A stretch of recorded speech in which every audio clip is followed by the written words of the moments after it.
She said those words the day we buried our mother. Her voice cut through the quiet like glass scraping against stone. You always take what's mine. I remember standing there, still holding the flowers I'd placed on Mom's grave, wondering how grief could sound so much like envy. But what she didn't know was that moment would change everything. Before we go deeper, let me introduce the people who shaped this story. My name is Nora Ellis. I'm 29 years old, single, and I've spent most of my life working in my father's small furniture repair shop. The kind of place that smells like sawdust and old memories.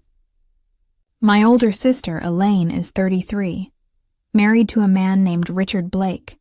He's successful, or at least that's what she always told everyone. Elaine was the golden girl. Top of her class, beautiful, always the one Mom bragged about at family dinners. And me? I was the quiet one, the one who fixed things. Broken chairs, broken shelves, and sometimes broken hearts. And then there was Mom, Doris Ellis, the heart of everything. She worked 2 jobs to keep us fed after Dad passed away, the kind of woman who could make a dollar stretch like magic. Losing her felt like the house had lost its light. But grief does strange things to people. It exposes the cracks that were already there. Before I tell you what happened next, dear listeners, let me ask you something. From where are you watching today? Tell me your city, your country, your home. Because stories like this, stories about family and choices, they happen everywhere. And if you're new here, don't forget to subscribe, because what you're about to hear isn't just about money or inheritance. It's about how one quiet choice can change a lifetime. Now let's get back to the story. When Mom passed, the Ellis Furniture Workshop was barely surviving. Our town had changed. People didn't want handmade furniture anymore. They wanted fast, cheap, flat-packed boxes from big stores. Still, I loved that shop. It was where I grew up, where Dad taught me that every scratch tells a story. But Elaine, she saw it differently. She called it a relic, a dead end, a waste of space. She returned home for the funeral wearing black silk and diamonds that glimmered under the church lights. She hugged people like a celebrity greeting fans, and when she hugged me, she whispered, "You still smell like varnish." I didn't know if it was an insult or nostalgia, but coming from Elaine, it was probably both. The will was simple. The house, the workshop, and a few savings bonds. Nothing grand, but it was all Mom and Dad had built. We sat in the lawyer's office, the air heavy with paper and perfume. Elaine crossed her legs, tapping her heel impatiently while I stared at Mom's handwriting on the final document. "Nora," she began sweetly, "you've lived here all your life. You've used the shop. I think it's only fair that I take the house. You'll still have your little business, and I'll take care of everything else." It was her way of saying, "I'll take the crown. You can keep the crumbs." I looked at her. I'd seen this side of Elaine before. Polished, persuasive, practiced. She could make selfishness sound like charity. And in that moment, I realized I had a choice. I could fight her and lose my peace, or let her win and take my freedom. So I smiled. "You're right, Elaine. You take the house. I'll keep the shop." Her eyes widened, surprised by how easily I agreed. Maybe she expected tears or drama or a fight. Instead, I gave her what she wanted, because I already knew what I wanted was something she'd never understand. That night, I went back to the workshop and sat by Dad's old bench. The lamp above me flickered, casting warm light across the dust. I whispered to the air, "You'd probably call me a fool, wouldn't you, Dad?" But deep down I knew I wasn't. I wasn't giving up. I was trading up. I just didn't know how yet. Days turned into weeks, and Elaine moved into the family house with her husband, Richard. She threw a grand housewarming party, invited everyone in town except me. A friend later told me she called the place Blake Manor. Our parents' old home, where we'd once drawn on the walls and shared birthday cakes, had turned into her trophy. Meanwhile, I worked. The shop was small, dusty, and outdated, but it was mine. I repaired tables, repainted cabinets, and learned how to post my work online. It was slow, but something about it gave me peace.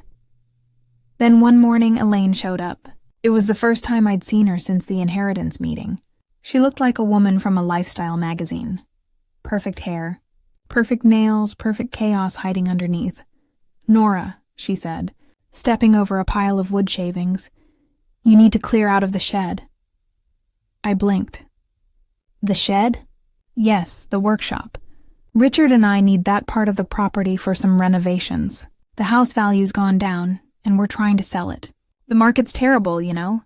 I knew a lie when I heard one. Her eyes didn't even meet mine. I asked calmly, "You're selling the house?" "Well, maybe just leasing. Anyway, you'll find another place for your little project." It was that word, little, that stung. But I nodded. "All right, Elaine. I'll move out." She seemed shocked again, like she expected me to fight. "Really? You'll just leave?" "Really?" She smiled, that hollow victory smile, and walked out, heels clicking against the floor that once echoed our father's footsteps. That evening, I packed up the few tools I could carry and rented a single room behind a bakery on Oak Street. It was small, smelled of cinnamon and sawdust, and the rent was just low enough for me to survive. But sometimes survival is where success begins. Every morning, I opened my laptop and watched videos on digital marketing, woodworking design, and how to grow a business on social media. Every night, I sketched furniture ideas in a notebook. Modern, simple, sustainable. I started an online page called Ellis Revival Studio. My first post got 6 likes, then 10. Then a message. "Can you make a table like this one?" That was the moment something shifted. As weeks passed, orders started trickling in. Not just repairs and commissions. Custom designs. People loved the idea of old wood made new again. They said it had soul. Meanwhile, Elaine was still posting photos of vacations and champagne dinners. But I knew her smile was cracking. There were whispers around town. Richard's business was struggling. The cars weren't selling, and they'd taken loans. A year later, my business had outgrown that small room. I moved to the city, opened a studio, hired 2 assistants, and never looked back. One night, as I sat in my office overlooking the city lights, I thought of my sister. For the first time in a long while, I didn't feel angry or sad, just free. But destiny has a way of circling back. Because 2 years later, while I was giving a motivational talk at a business conference, telling young women how I rebuilt my life from nothing, a familiar face was watching from her living room screen, jaw open, eyes wide, realizing the quiet sister she'd dismissed had become someone she never imagined. And that, dear listeners, is where the story truly begins. It had been almost 2 years since I packed up my father's old tools and left the town that never believed in me. The little furniture page I'd started from that rented room had grown into a full studio downtown, Ellis Revival, with 6 employees, an accountant, and a waiting list that stretched for months.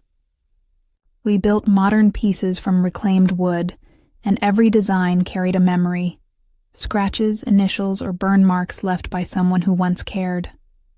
I never announced my success publicly, but people talked. The local news ran a segment about the young woman reviving her father's legacy. And one night a producer called to invite me to speak at a business conference for women entrepreneurs. Standing on that stage in a navy suit that still smelled faintly of sawdust, I told the audience that sometimes losing everything clears the ground for something better. I didn't mention my sister, or the deal, or the nights I cried alone in that tiny room. But the truth was woven between every word. And somewhere, miles away, Elaine was sitting in her living room with the TV on, wine glass trembling in her hand as she heard my name. The next morning, I was sorting through invoices when my assistant poked her head in. There's a woman here asking for you. Says she's family. My heart stalled for half a second. I told her to send her in. Elaine walked through the door wearing sunglasses too large for her thin face and a designer coat that couldn't hide how worn she looked.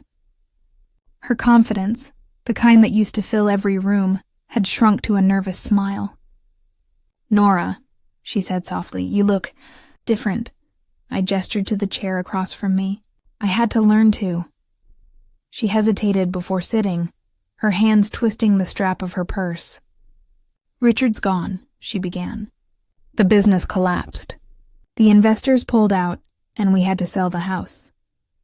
Her voice cracked on the word house. "You mean Mom and Dad's house?" I asked. She nodded. "Yes, I didn't want to, but there was no choice. I owe over $80,000 in loans, and the buyers only gave me a fraction of its value. She stopped, biting her lip. "Nora, I need help. $50,000 would cover the debt. I'll pay you back. I promise." There it was again. That tone of practiced persuasion I'd known since childhood, softened by desperation but still familiar. I folded my hands on the desk. $50,000, I repeated slowly. "That's a lot to ask from someone you haven't spoken to in years." She looked down. "I know, but you're doing well now. I saw you on TV. You've made it." I almost laughed. It took me a long time to make it, Elaine. A long time and a lot of silence. I stood, walked to the window, and watched the city lights shimmer against the glass. "Do you know who bought the house?" I asked quietly. "No," she said. "Some investor from out of state, I think." "Why?" I turned back to her and met her eyes. "Because that investor was me." The color drained from her face. She blinked once, twice, as if trying to process what she'd heard. "You?" "Yes, I bought it through an agent 6 months ago. It's being restored right now. Dad's workshop, Mom's garden, all of it. You sold our home thinking it was gone forever, but I couldn't let it disappear."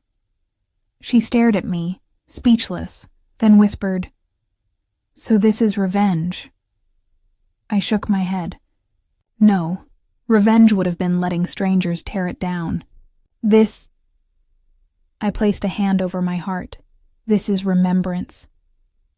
For a long moment, the only sound in the room was the hum of my laptop fan. Then she started to cry. Not the elegant tears she used to shed for sympathy, but raw sobs that came from somewhere deep. "I ruined everything, didn't I?" she said. "All because I wanted more. I wanted to feel anger, triumph, anything. But all I felt was tired." "You wanted security," I said gently. "We all do. You just tried to buy it instead of build it." She wiped her eyes with the back of her hand. "Please, Nora, I don't have anywhere else to go.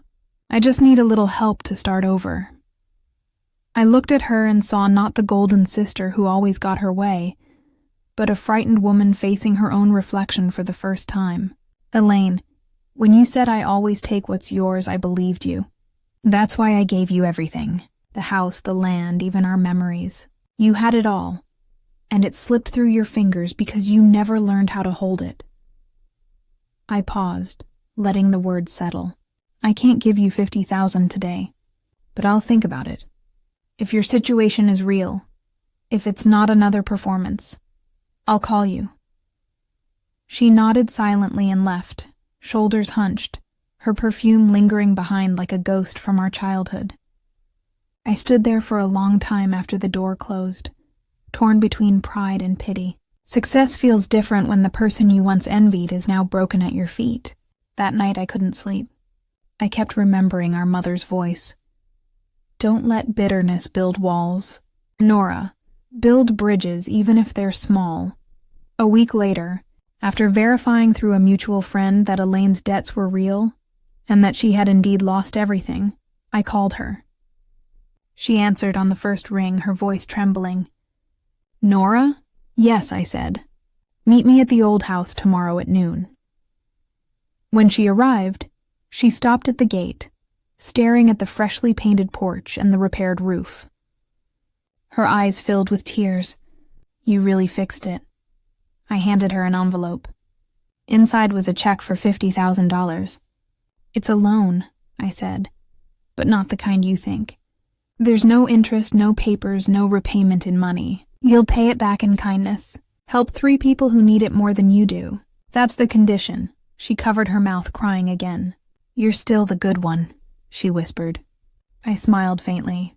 No, Elaine. I'm just someone who finally learned the difference between having everything and having peace. As she drove away, I stood on that same porch where we'd played as children, the wind carrying the scent of fresh wood and spring rain. For the first time in years, the house didn't feel haunted. It felt whole. And that, dear listeners, is how letting go can sometimes bring back everything you ever lost, just not in the way you expect.